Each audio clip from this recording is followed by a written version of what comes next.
एक बार की बात है। एक लड़की थी जिसका नाम सिंड्रेला था। वे बेहद खूबसूरत और प्यारी सी थी। सिंड्रेला की माँ एक एक्सीडेंट में मर जाती हैं, जिससे उसके पापा दूसरी शादी कर लेते हैं। सिंड्रेला की सौतेली माँ और उसकी दो सौतेली बहनें उसे बिल्कुल भी पसंद नहीं करती थीं और सिंड्रेला से सारे घर का काम करवाया जाता। एक दिन वह दुखी होकर ईश्वर से शिकायत कर रही थी कि आपने मेरी माँ को इतनी जल्दी क्यों बुला लिया। ये दूसरी माँ मुझे बिल्कुल भी प्यार नहीं करती हैं। तभी वहाँ पे परी आती है और उसकी मदद करने का वादा करती है। जब भी सिंड्रेला की सौतेली माँ उसे ढेर सारा काम देती, परी चुपके से आकर उसका सारा काम कर जाती और सिंड्रेला खुश हो जाती। एक बार उसी देश के राजा अपने महल में एक ग्रांड पार्टी रखते हैं, जिसमें देश विदेश से राजकुमारियां और अपने देश के भी सारे लोगों को बुलाया जा रहा था। इस पार्टी में जाने की तैयारी उसकी माँ और बहनें भी करती हैं। सिंड्रेला जब जाने की ख्वाहिश बताती है तो उसको मना कर दिया जाता है कि नहीं, घर में ढेर सारा काम है, पहले तुम वह काम निपटाओ। सिंड्रेला अपनी माँ और बहनों की पार्टी में जाने के बाद उदास सी बैठ जाती है। तभी वहाँ परी आ जाती है। परी के पूछने पर सिंड्रेला उसे सारी बात बताती है और यह भी बताती है कि उसका भी पार्टी में जाने का मन था।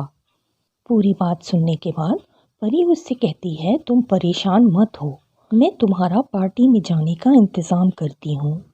सबसे पहले परी अपनी जादू की छड़ी से उसका सारा काम निपटा देती है। फिर परी सिंड्रेला से एक कद्दू और दो चूहे लाने को कहती है। सिंड्रेला कद्दू और चूहे ले आती है।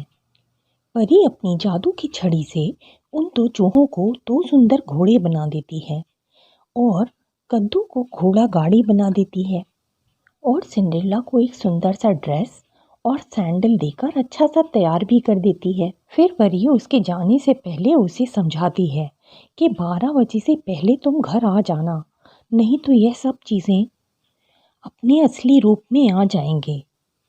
घोड़े चूहे बन जाएंगे और घोड़ा गाड़ी कद्दू बन जाएगा और तुम अपने वही फटे पुराने कपड़ों में आ जाओगी। इसलिए 12 बजे से पहले पहले घर ज़रूर आ जाना। सिंड्रेला उससे 12 बजे से पहले लौटने का प्रॉमिस करके पार्टी में चली जाती है। जैसे ही वह पार्टी में पहुंचती है, सब उसको देखते रह जाते हैं क्योंकि वह बहुत ही प्यारी और खूबसूरत लग रही थी। राजकुमार का ध्यान भी सिंड्रेला की तरफ जाता है। तभी वह उसे अपने साथ डांस करने के लिए कहता है। राजकुमार के साथ डांस करते, खाना खाते और घूमते फिरते उसे वक्त का पता ही नहीं चला।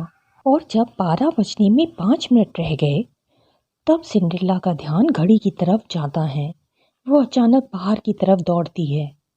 राजकुमार पीछे से आवाज़ लगाता रह जाता है, पर वह तेज़ी से अपनी गाड़ी की तरफ भागती है और भागते भागते उसके पाँव से एक सैंडल वहीं छूट जाती है और वह परी से किया हुआ प्रॉमिस निभाते हुए वक्त से पहले अपने घर पहुंच जाती है। दूसरे दिन राजकुमार ऐलान करवाता है कि जिसके पास भी इस सैंडल का दूसरा सैंडल मिलेगा और दोनों सैंडल उस लड़की के पैर में आ जाएंगे, वह उसी से शादी करेगा। राजकुमार के सैनिक घर घर जाके उस सैंडल को सबको पहना के देखते हैं। तभी सिंड्रेला के घर का नंबर आता है। उसकी दोनों बहनें बहुत ट्राई करती हैं, पर वह सैंडल उन्हें नहीं आती। तभी सैनिकों ने सिंड्रेला को भी सैंडल ट्राई करने को कहा। तभी उसकी सौतेली माँ भूल पड़ी कि नहीं, वह पार्टी में नहीं गई थी। तभी सैनिकों ने कहा कि राजकुमार ने सबको ट्राई करने को बोला है और सिंड्रेला को भी सैंडल पहना के देखा। वह उसे फिट आ गई। तभी अपनी पॉकेट से सिंड्रेला ने दूसरी सैंडल निकाल के पहन ली और उसकी सौतेली माँ और दोनों बहनें उसे भौचक्की होकर देखती रह गईं।